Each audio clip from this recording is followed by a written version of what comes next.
Hey, Crafters, Big D here, and this week we'll be reviewing Imperium Magazine issues 6 and 7.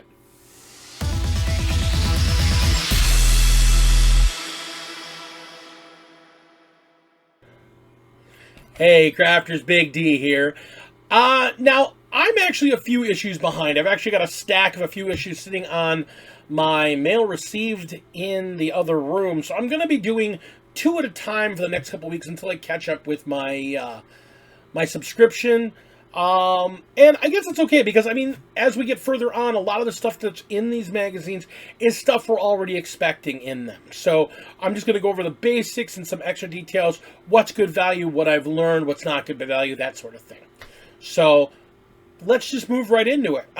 Issue 6, we're talking about aggressors. You're going to get one set of sprues for 3 of the push-fit flame gauntlet aggressors. These are going to Lady D. She needs them for her Salamander's army. These are her chosen unit. So these guys are going to go to her. I know she's real happy. I wanted to try and get a couple more of them. I found out that Games Workshop in the States does not stock anything beyond issue 4, which I was surprised by. And that Barnes & Noble might carry further issues, but it's going to be up to the individual stores. I checked the ones in my area. None of them were carrying it. So kind of sucks because I wanted to get like 2 or 3 more of these because that's a $50 model. That's $13.95. Value. Major value. If you happen to be in a place where you have a Barnes & Noble and you want more of the Flame Aggressors, go and get more episodes or get more copies of the issue because it's great. 3 sets of these. It's a $50 model. It also comes with a bottle of Abaddon Black. Abaddon Black. Now, issue number 7 is one of those issues, if you don't have a subscription, you can probably pass on it. If you do have a subscription, it's what they talk about in the previous subscription that did this. There was one of their low value issues. It's one of the ones where they're making up some of their money on this one. It's got 3 pots of paint. We've got a bottle of Corax White, we have a bottle of Standard Mechanicus Gray, and we have a pot of Retributor Armor. If you ask this personal question, I think they're just trying to get rid of shit. Not that I don't complain about having more Corax. Or aggressors. Oh, I'll never complain for more of those. So, overall, let's take a look at the quick issues. What's in here? All right, so issue 6. We're going to start off with, you got, again, the new unit, so it gives you a little overview and your combat thing on the back here for your crusade that you're building through these magazines. I've looked closer in the rules. You're literally doing crusade in this. It's pretty cool. And then page of lore, talking about Necron Nobles, your how to build guide. Very thorough, very detailed, nicely explained. I'm actually really impressed by this because the actual instructions they include with the models in the box are not half as good as these. They're actually really good. And then your typical how to paint guide, starting off with your Mercrag Blue, but then they talk about adding in your Abaddon Black and how to add that to these models and all the other models you've done.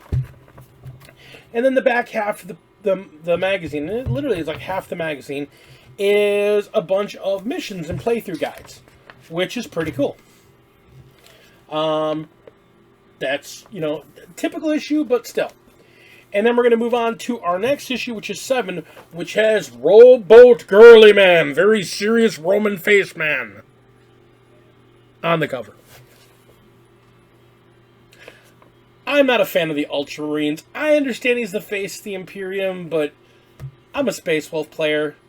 Any of these figures that become wolves are going to be Space Wolf Gray. The Mercrag Blue is going to be used for my orcs, being honest. Anyhow,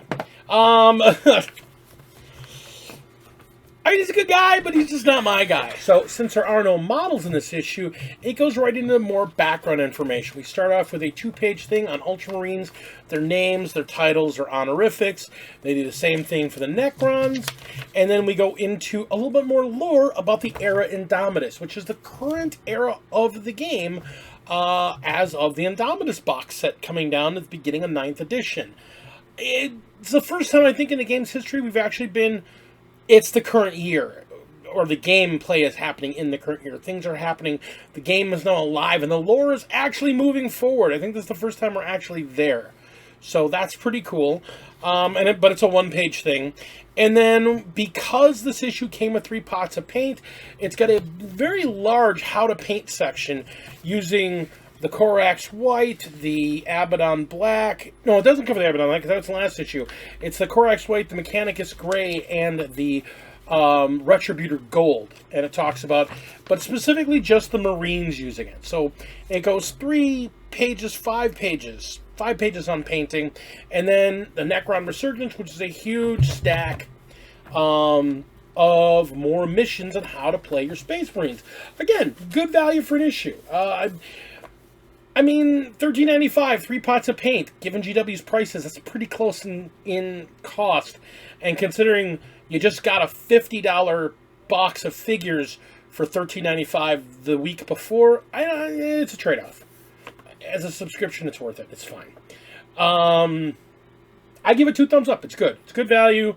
I'm glad I'm getting the subscription. Again, looking at it from the perspective, this was designed for new players and people new to the hobby.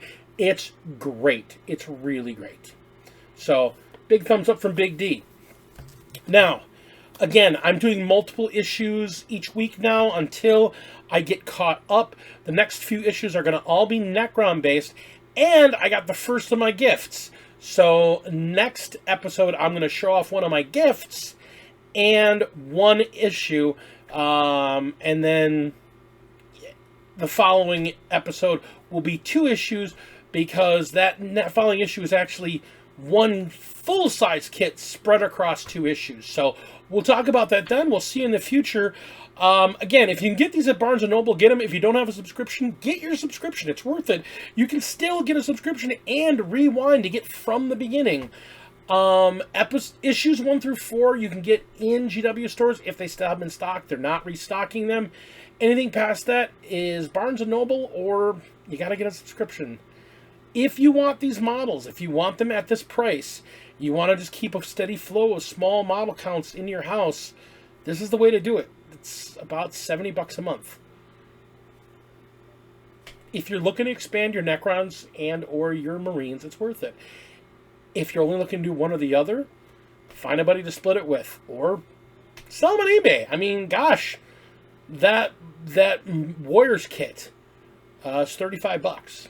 There's a Warriors kit coming in this thing. I mean, it's worth it, honestly. Just my opinion, but I'm just one guy. I'm just a gamer, and I'm enjoying it. So we're going to move forward, because that's what we do. And until you see me next time, this is Big D, signing off. Game on.